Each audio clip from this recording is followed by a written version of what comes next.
Hey y'all, it's your Lesbian. Sorry I've been gone for a minute. It's been a busy couple of weeks here, but here we are, and we've got some stuff to talk about. So, you guys, we did a whole month on where to find the lesbians, and I appreciate y'all following along and your feedback on that and your comments. And, you know, I got some really interesting responses from you guys and DMs and whatnot, and don't get upset if I don't respond to your DMs, by the way. It's not it's just there's a lot. Anyway, I do read them, but I can't always respond to them. So when I see that there's a lot of people saying the same thing, I would like to try to address that. So let me just say, there's a lot of you out there, an awful lot of you out there that are saying that you don't want to take the chances in dating because you always get hurt. Raise your hand if that's you.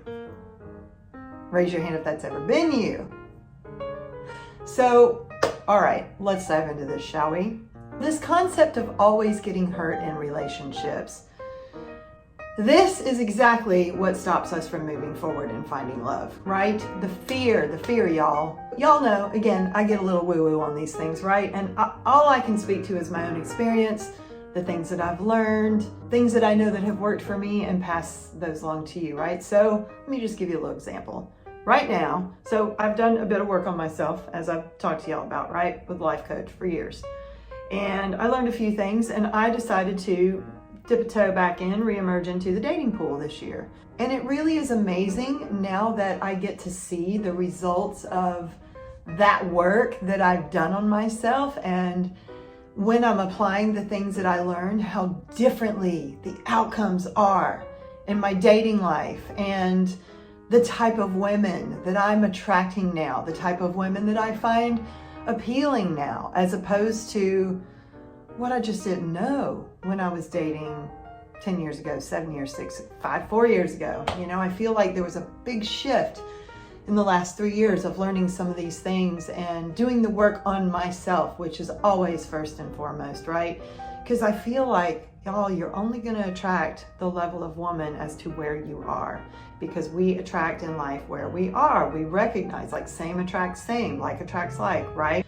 I didn't get that, y'all. So I was dating these girls and thinking, why don't I get a girl that, you know, works out or does this or does that? Well, I wasn't working out. Not really. So why would someone who's working out want to date me if I'm not working out? I mean, I work out now, y'all, but you get my point, right? So if we are wanting a healthier lifestyle, but we are still going out and partying and drinking, you're not going to attract a girl that wants a healthier lifestyle that's going to go, oh my God, you're so beautiful, I'm going to tolerate all your shit. It doesn't work that way. It just doesn't. So just giving it to y'all the way it is. So I would say that there are a few things that we really need to look at here, right?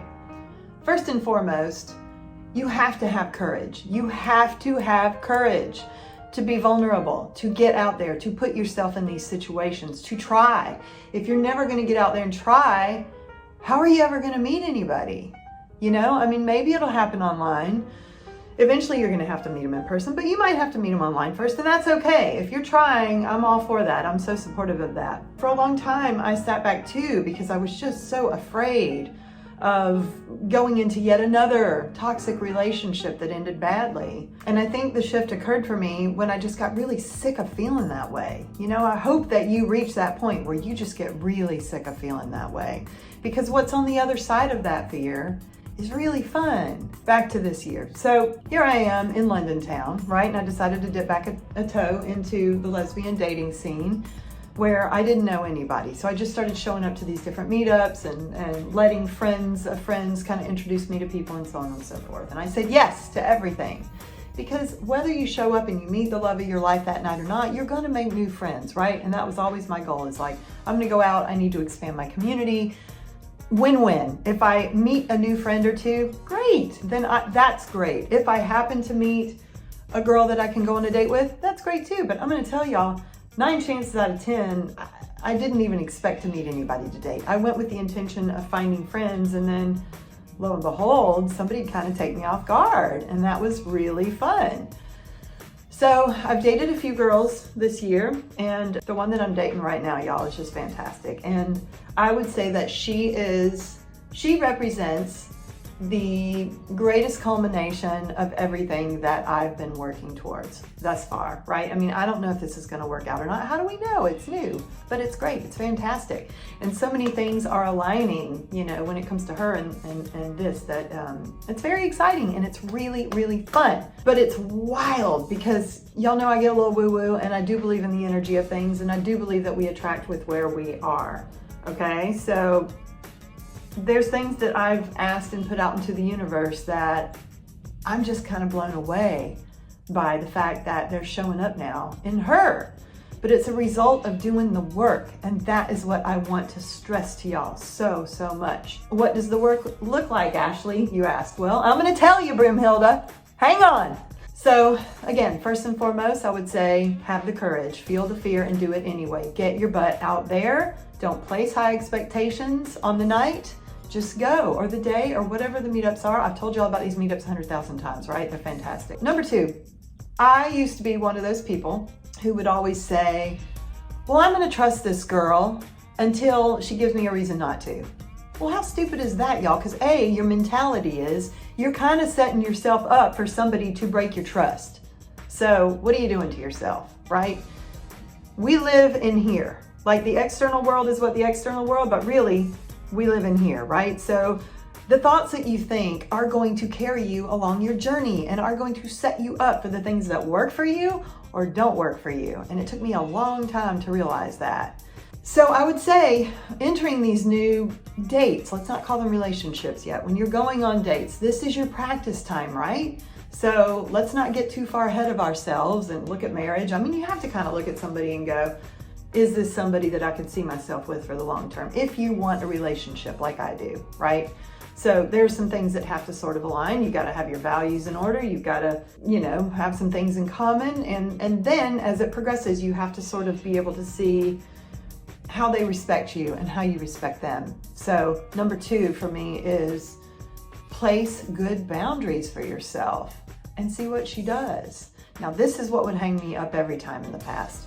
I would set a boundary with somebody that I was really into or really attracted to or was having fun with, and things were so exciting, and I would, you know, get a little ahead of myself, and I wouldn't raise my voice. I wouldn't speak up for myself and set a clear boundary if she was doing something that upset me. So, I mean, that could be a number of things. That could be we didn't have clear delineation of what we wanted, what we were doing, what our expectations were in dating. And you can't set that too early. You got to give it, you know, a few weeks to a month and kind of see how things are going, and then say, okay, what are you looking for in this? Blah, blah, blah.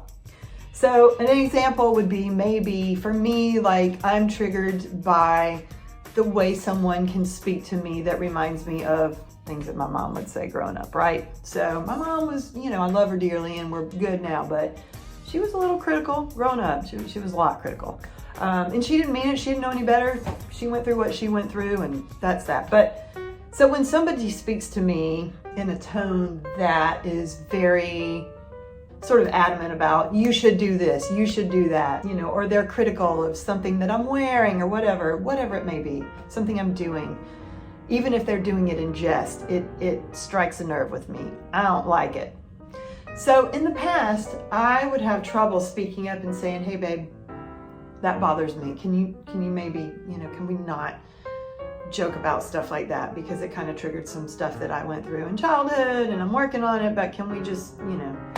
Now, what that person does with that information is going to tell you everything. And at first they may be caught off by it and go, what? Oh, all right, whatever. But ultimately, if they can't look at you in the eye and say, oh my God, I didn't know that. Okay, I'm sorry, I won't do that again. Then that's a big red flag, y'all. That's a big red flag. And you cannot ignore those red flags. You have to pay attention to them, because if they're starting this early, it's not going to get better from here. A, and B, for you to feel like you're entering into an equally balanced relationship where you stand like this and not one person's pulling away and one person's chasing, or one person's doing all the work and one person's down here. You want to be here, right? If you want an equal balanced relationship, you have to each be able to speak up for what you need and respect the other. That sounds like 101, but sometimes it just helps me to look at it like this and remember that we need to be here, not here, not here, not here. right? So you have to be brave. This is where courage comes in. You have to have courage. Because, and here's what I'm going to tell y'all. I also believe that the universe does have our back.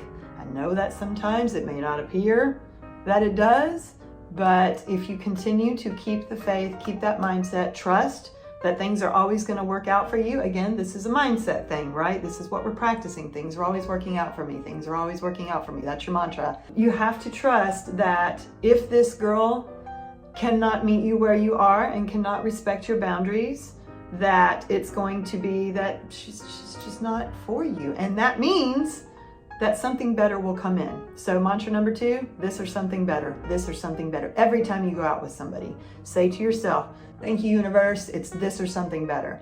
And just watch and see what happens. Because as you start to respect yourself that much and that you're not going to tolerate stuff, it's amazing who comes into you and is attracted to you and how you up level and who you date.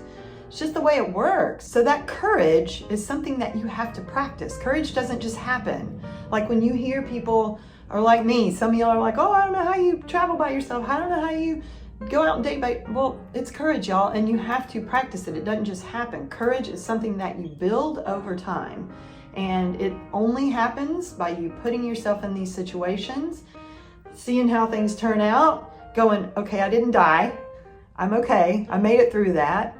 And then doing it again. And you start to build that muscle, that foundation that makes you stronger walking into your next relationship. And I can say now from experience of putting this to the test that each girl that I've dated here, I don't want to put them on a ladder, but each girl that I have dated has been, it has felt like the next level of what I'm looking for each time. And it blows my mind. It blows my mind. It's really cool, y'all. You know, I don't know if y'all are into all the woo-woo stuff like I am, but I'm just telling you what I've been practicing and what's working.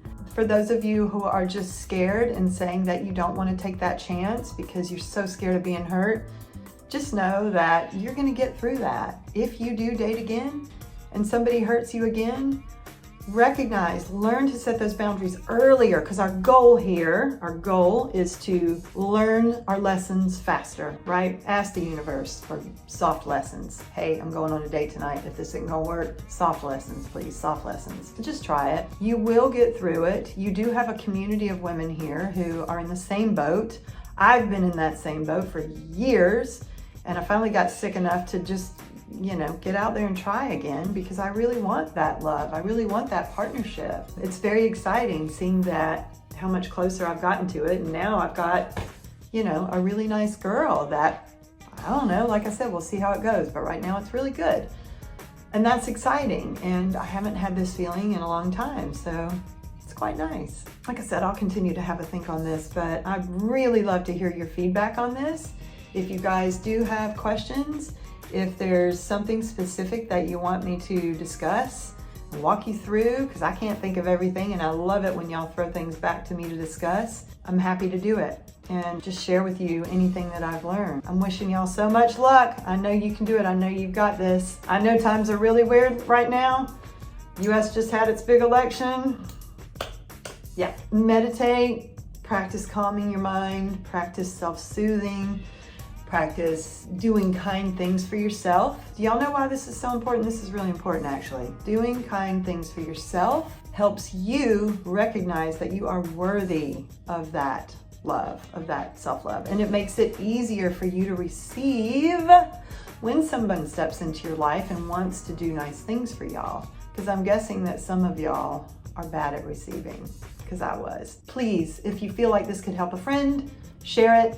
Subscribing helps me tremendously. Liking the podcast helps me tremendously. Let me know where in the world you are, because this thing goes all over the world and it blows my mind where I'm hearing from some of y'all. The TikTok community, especially if you're not following the Your Southern Lesbian TikTok page, blows my mind. The conversations that are happening in there. People are shopping for wives in the comments, y'all. It's out of control at this point, honestly.